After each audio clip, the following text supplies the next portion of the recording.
Welcome to 0 to 60 Motoring once again. My name is Bill, and in today's episode we're going to analyze this Nissan Juke. Nowadays actually people want something that is raised, that has let me say an elevated sitting position. That's why manufacturers are actually jacking up small hatchbacks to give them some good ground clearance and some SUV like styling. That's why these days cars like this, they are actually selling like crazy. In this class, the Nissan Juke actually competes with cars like the Mazda CX-3. You can also say something about the Honda Vezel, though the Honda Vezel is a class higher. Actually, the main rival to this car when I'm analyzing the car industry is the Mazda CX-3. So welcome to 0 to 6 Motoring once again. If you're new to this channel, make sure you subscribe and check our other video reviews. And if you want to purchase a car, you can always check our YouTube channel for video reviews, and you can always ring us such that we help you with information before you make that decision. We can also help you source a clean car in the Kenyan market. We run all the pre-purchase assessment and inspection checks such that your car ownership journey becomes easy. Here we go, Nissan Juke review. Let's find out.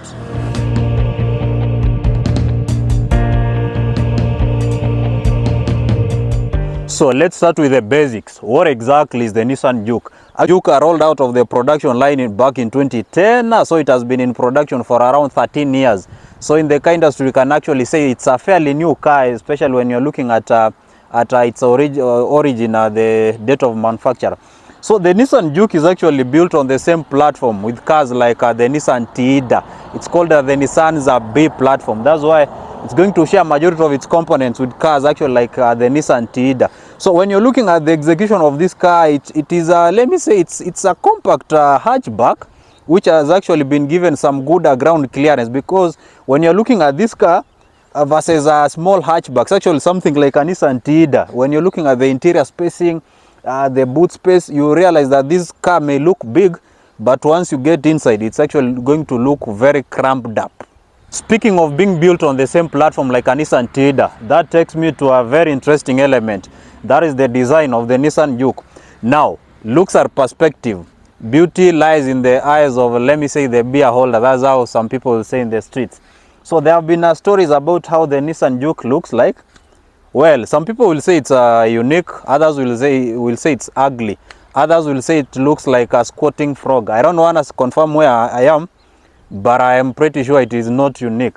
Now this car actually is has, let me say, coupe-like styling, because even for the design of the rear doors where they are opening from, it's actually in let me say, in some kind of weird position. It's sloped to the rear side, of course, to give it a little bit of aesthetics, and then the front looks somewhat raised. So this is actually a small hatchback which has actually been carved and jacked up to, of course, to give you some good elevated sitting position. In a world whereby you have the freedom to say what is to decide about what is beautiful or what is ugly, the Nissan Juke may look beautiful to some people, it may look unique to others. But for me as a car reviewer, I think unless and otherwise I miss other car choices in the segment, that is the only reason that I'll be saying that the Nissan Juke is unique. Because I think there are other cars in the same segment which actually look pretty fine. But if you find the Nissan Juke beautiful to you, there is no harm about that, because beauty or looks are always perspective. Others actually say that the Nissan Juke actually has some inner beauty or hidden beauty, but I don't believe in that perspective. I'm that person who actually believes that in love at first sight. In a church where I normally frequent, we say that people are beautifully and wonderfully or even fearfully made. But when I'm looking at this product, let's say it's just a fearfully made, not wonderfully made. It's not unique. Let's just be realistic. Now, enough of ranting about the design element of this car. That is not important, because people are going to purchase this car, most probably they know how it looks like. Now, because I'm struggling to tell anything unique about the design of this car, let me get to a very important platform or segment. That is what is under the hood of this car. Now, under the skin of this Nissan Juke lives a 1.5 liter normally aspirated or naturally aspirated petrol.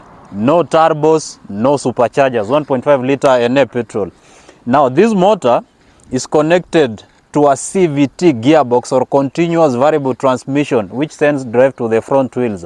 If you don't know what a CVT means, actually, basically, a CVT is a type of automatic gearbox that doesn't have a specific number of gears. You can actually say it has an infinite number of gears. Actually, if you have a problem distinguishing between a CVT gearbox and an automatic, a conventional automatic gearbox, I want you to picture it like an escalator. Picture the CVT gearbox as an escalator and picture the conventional automatic as the staircases. For the stairs, you can actually count them, but for the escalator, they are actually very small portions. Let me put it that way. Now, for the 1.5 liter with the CVT gearbox combination, the drivetrain is always a front wheel drivetrain. Now, apart from this 1.5 liter here, normally aspirated petrol engine, there is a second engine flavor, which is a 1.6 liter turbocharged petrol engine, which is also married to a CVT gearbox. And in that application, you can actually find it in an all-wheel drive variant. So those are the two basic, let me say, those are the two main engines you're going to get with this Nissan Juke. Of course, there is a diesel flavor. I've played with the diesel flavor in another car in the same family, that is the Nissan X-Trail. But I'm going to reserve my judgment about it because most probably in the market, the engines you're going to interact with are these ones, the 1.5 liter here and the 1.6 liter turbo petrol. I'll be talking about the power ratings in the most important element of this review, that is the driving experience. Now that you've known the engine flavors in this car, let me take it for a spin such that you know how is the driving experience, how is the power delivery. If you've been keeping up with our car reviews, you know that the driving element is my most favorite part when it comes to a car review. Will it disappoint on the road? Let's find out. Now, the sitting position in this Nissan Juke is actually pretty good. You actually have a very good visibility of the road ahead of you. And when you're looking at the driving style, it's actually a very pretty simple car to drive. Even a new driver will not struggle to drive this Nissan Juke. Even parking it, because it's something like a compressed hatchback which is on stilettos, it's actually pretty easy to park. Now, that is where all the good times about this Nissan Juke end. Now, the 1.5 liter up front here is actually rated at around 109 HP, and if you've been keeping up with the car reviews, you know those are not decent numbers when it comes to power ratings. It's not going to blow your hair away. It's not going to set your world on fire. Let me say it's a grossly underpowered, gutless, and actually the best way to describe it is that it is sluggish, especially when the car is loaded. Now, I've actually placed my hands on a 1.6 liter turbo petrol. That car actually makes around 180, the north of 180 brake horsepower, and it's actually pretty quick. It can actually give bigger cars, something like a Subaru Forester SJ non-turbo SJ5, something like a Nissan X-Trail 2000cc, and something like a Mazda CX-5 2000cc petrol. That Nissan Juke 1.6 liter turbo, it's normally called the 1.6 GT. It will actually give those cars I've mentioned a massive run for their money. Basically, that car can actually hit 0 to 100 kilometers per hour from a standstill in like 8 point something seconds, which is actually pretty good. But when you're looking at this 1.5 liter here, normally aspirated, it actually takes like 3 to 4 business days to get to 100 kilometers per hour. Okay, I'm joking. This car actually takes like 15 seconds getting to 100 kilometers per hour. So when I'm looking at the driving experience of this car, it actually feels so good on the road. It's not bad. Of course, there are signs of body roll. If your physics teacher was one of the best, of course, you know that an SUV has to at least have some body roll, especially around corners. But the main downside of this car is actually it's grossly underpowered. And when you try to get your foot deep on it, you go deeper, you want to extract more power, the car doesn't get fast actually. What it does, it only gets louder, which is a typical of a CVT gearbox. So you get those fake loud moans without any good performance, and you know what is bad. Typical loud fake moans, but zero performance. Actually, when you are like 4 or 5 people in this car and you've let me say carried some luggage in the boot, you really have to press this motor hard. You have to do your overtaking calculations pretty well, because it's going to disappoint big time. Ukitoa kichwa nje lazima ukue sure you are going to finish that overtaking, because it is actually, it gets out of breath very early, especially, and the CVT gearbox here is not let me say, is not that's something that you can push. What you are going to get, especially when you try to push it harder, it only becomes louder. There is no power delivery. If you want something that is gonna pin you into your seat, this is not the right car for you. If you are a car enthusiast, or actually if you are a speed junkie, the Nissan Juke 1.5 liter is going to disappoint you big time. Actually, the best bet, if by any chance, in the rarest occurrences that you'll be going for a Nissan Juke, but at least you want something punchy, it's good getting the 1.6 liter turbo petrol. That car is actually very good, has very good power ratings, and it's actually quicker than these gutless 1.5 liter up front here. And let me say, if I'm looking at the driving experience, the comparison with the rivals, how does this car compare to something like a Toyota Rush 1.5 liter? How does it compare to something like a 1.5 liter turbocharged diesel CX3? How does it compare to something like a 1.5 liter normally aspirated the non-hybrid Honda Vezel? Now, this is the laziest car of the bunch. That is the honest analysis. That is the honest way of putting it. But of course, it rides better than a Toyota Rush. That is actually something I really like about this car. But when I'm looking at the power delivery, it's way left behind by something like a Mazda CX-3. Of course, the Honda Vezel non-hybrid is not that good, but it's still better than this one. The Honda Vezel hybrid, of course, will outgun and outshine this car. Something like a Toyota Rush, it's not that fast also, but at least it has a good reliability index that at least which makes up for its sins. But when you're looking at handling on the road, the Nissan Juke is better than the Toyota Rush, but it's nowhere close to a Mazda CX-3, and it's still nowhere close to a Honda Vezel. That is the honest analysis about the Nissan Juke when it comes to the driving dynamics.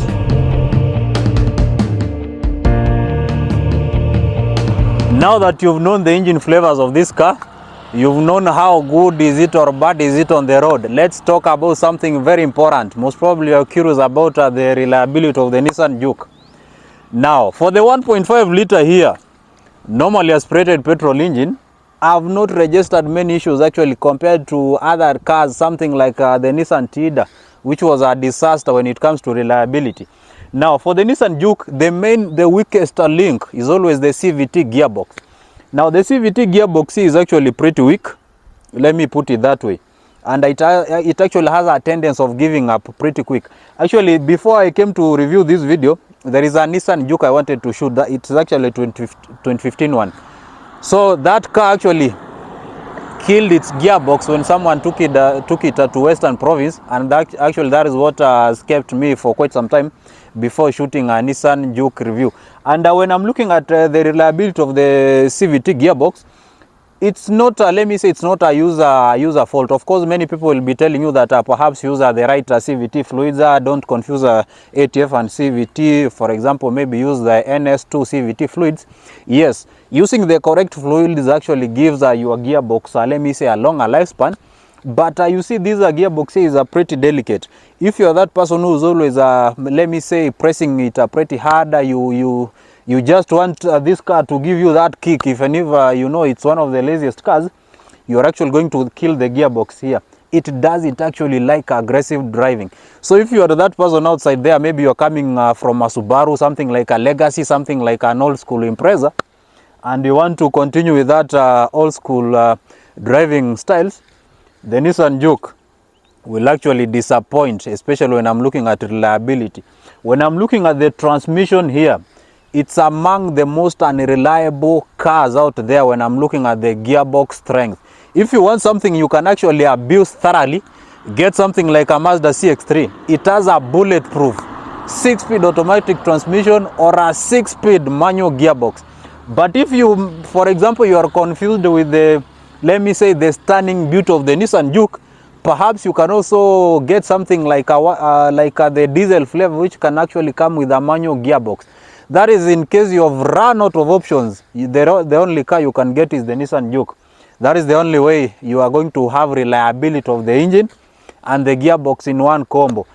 Actually, I know even for this specific car, this gearbox is not going to last for a long duration. I've seen actually a couple of Nissan Jukes with failed gearboxes. That is something that I'll say it's actually the weakest link when it comes to the Nissan Juke. Otherwise, everything else, when I'm looking at the engine, it's actually pretty good. And while it's not that powerful, at least it gives you some good fuel economy figures. So it makes up for its laziness with let me say, decent fuel economy. But for the transmission, let me say, if you want something that is quite strong, get a Mazda CX-3 with a 6-speed automatic or 6-speed manual. That is if you want to play with a stick. Or you can get a Honda Vezel, that is the hybrid flavor with the dual clutch, or if you like, DCT gearbox. Those cars are actually way reliable than this Nissan Juke. Most probably the reason you'll be purchasing a raced car or something that is, let me say, jacked up away from the ground clearance is a practicality. Let's see how the trunk space of this Nissan Juke looks like. This is the amount of room you have for this Nissan Juke. As you can see, it's not class leading, or it's not even something that will gonna put a smile on your face, especially when you visit up country and your mother gives you like some bunches of bananas and some maize. This guy is going actually to disappoint, because the boot here is actually the one of the tiniest in the class, because it's not spacious. Let me use that term, because this is the only amount of room we have. If you fit like 2 briefcases here, it's actually going to be full. And down here, of course, you have some more room for of course, you can utilize it. But if ever you got that room, this interior, the spacing is not enough. The only way you're going to make this car practical is actually by lowering the second row seats. I've been gifted these agricultural products, some cereals. I've not yet fitted my briefcase here, but you can see the trunk is already full. This is what I mean by saying that the Nissan Juke is one of the worst cars you can buy if you're looking for practicality. The only way you're going to make this car more practical is by lowering the second row seats. Of course, you lower them manually that way. You drop them that way. Now, this is the best amount of room you can have with a Nissan Juke. Of course, you can see if you are a family person, you will not be lowering the second row seats. That basically tells you that the Nissan Juke is not among the most practical cars out there if you are interested in the spacing element. So you better actually find something like that is smaller.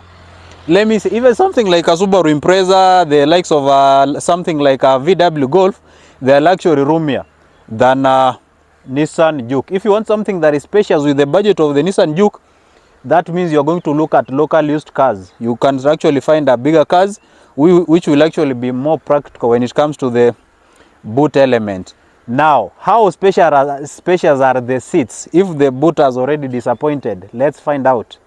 Coming from the boot, and you can see how the front of this car looks like. I like this driving position actually. That is a very good thing about this Nissan Juke, because the bucket seats here actually hug me in position wherever I'm on the highway. Even if this car cannot gather speeds, when taking corners, they can actually keep me in position.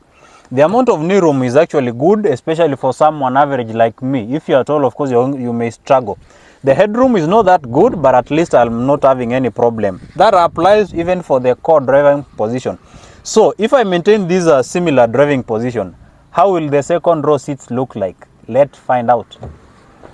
Now, hopping into the second row seats of this Nissan Juke, actually you can also see that this door has, let me say, it opens to some angle, which is actually quite, let me say, limiting if the person getting into this seat is well fed, or if you have some bag you want to put. But that's not something that is that important. Now, if I'm maintaining the same driving position, you can see the amount of knee room. Let me say it's average. It's not that, let me say, class leading. Because this roof is actually sloping to the rear side, such that this car can pretend to be a coupe, the headroom is also a little bit limited. That also applies to the second row seat. It's not comfortable, especially for long distance travels, because it's somewhat raised. So when I'm looking at the practicality element of this car, that is the spacing for the front seats, the second seats, and the boot.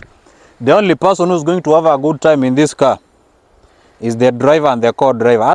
Now, another thing most probably you may be interested in learning about is how the interior crafting of this car looks like. Now, this is a base model. Of course, you don't expect it to pack many bells and whistles, because all the features I'm seeing here is actually, let me say, a Bluetooth connectivity in this infotainment screen. And then, of course, we have a reversing camera. Once you flick the car into reversing mode, of course, you can actually have a good view of your environment. You also have an auxiliary port here, Bluetooth, the climate control buttons here. When I'm looking at the interior crafting of this car, you also have these bucket seats, of course, with the red and black contrasting, which actually gives them, let me say, a pretty good look. Of course, up front here on the dashboard, it's as basic as it can get. There are not many features in this car apart from a traction control. Actually, there is nothing more to talk about the Nissan Juke when it comes to the interior features. So it's not that car you're gonna buy and then you think that you have one of the most advanced cars out there.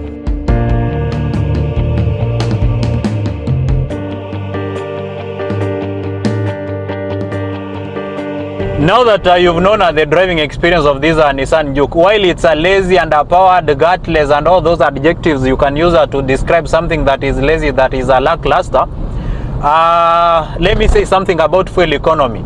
Most probably the reason you'll be purchasing a 1.5 liter Nissan Juke and not something that has a big engine capacity is because of fuel economy. Now, when this car is legally loaded and you have like 4 passengers in the car and you drive it moderately, you're not that aggressive on the gas pedal, you're going to witness figures, fuel figures playing around 15 or even 14 kilometers per liter. That is a good fuel economy if you ask me, because the other cars with the same displacement, actually something like a Toyota Rush with the same displacement, it's actually thirstier than this one. But of course, when you look at something like a Mazda CX-3 diesel, of course diesel cars tend to be more fuel efficient. But in case you have loaded this car and you want to push it pretty hard, the fuel economy figures at some point it may become thirstier. They are going to drop to something like 13 kilometers per liter, which is still not bad. So when I'm looking at this car, fuel economy is actually one of its biggest strengths, because on the road it's actually a lazy car. When you're looking at the boot space, the spacing interior in the rear seats, it's actually on the lower side. And when you're looking at something like a reliability, of course, the CVT gearbox here is not one of the best if you want something that is going to last in the long term. So the big question is the Nissan Juke value for money? Most probably the reason you are seeing many Nissan Jukes out there, it's not because of their stunning beauty, it's because of their price tag. Because a fresh import Nissan Juke, you can actually get into one with 1.8 to 1.9 million shillings. It's the cheapest when you're looking at the competition, because when you're looking at the Mazda CX-3, the lowest spec, it actually goes for around 1.9. A higher spec will actually be crossing over the 2 million mark. A Honda Vezel currently is nudging the north of 2.5 million shillings. The old school Toyota Rush, which is actually also pretty ugly, is going for around 2.2, 2.3 million shillings. So the affordability of the Nissan Juke is the factor that is going to drive many people into this car. Reliability wise, it's a gamble. Spacing here is actually one of the worst in the segment, because the boot space here is actually smaller than what a Honda Fit can actually give you. The second row seat is also cramped up, and it's not going to be family friendly. The only thing that the Nissan Juke has, which is a pretty good and I like, is the sitting position, the elevated sitting position. When you are seated in this car, you actually have a very good view of the road ahead of you. And this car actually rides way better than something like a Toyota Rush. So the Nissan Juke is going to check your boxes. If you want an elevated sitting position, if you want something that has, let me say, some good ground clearance over a small hatchback. But anything else coming from power, it's actually one of the laziest cars in the segment, especially if you get the 1.5 liter. But if you get the 1.6 liter turbo petrol, that car is actually going to give bigger cars like the Nissan X-Trail, the Subaru Forester SJ5, and even a 2000cc Mazda CX-5, a massive run for their money. But for the 1.5 liter here, unless you are looking for, let me say, something like an elevated sitting position, there is nothing else that the Nissan Juke offers. So the final verdict: driving experience of the Nissan Juke 1.5 liter on the lower side. The practicality element, when I'm looking at the spacing in the interior, on the lower side. Fuel economy, tick. The driving position, tick.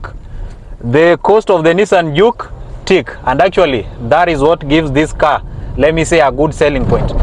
Go for the Nissan Juke if you want something that is has a good driving position and it's a fuel efficient. And let me say, if you've run out of options, you don't have anything else that you can consider, such that the Nissan Juke is the only car that can give you an elevated sitting position, and it's the only car that can give you good fuel economy, and most importantly, is the only car that can meet your price tag. Otherwise, when I'm looking at the other metrics and the other elements, it's going to fail big time. Alright guys, I guess you've now known more about the Nissan Juke. If you are new on this channel, you can always consider subscribing to this channel, and of course you can always share our videos to your friends.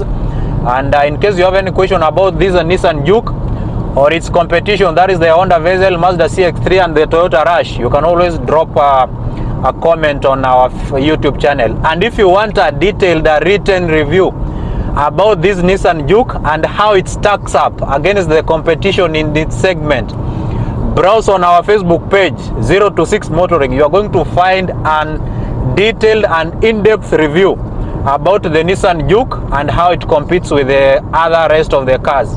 Alright guys, I guess that preaching is enough for today. I'll see you on the next one. Remember to subscribe to this channel. See you on the next one, the 0 to 6 Motoring. Bye guys.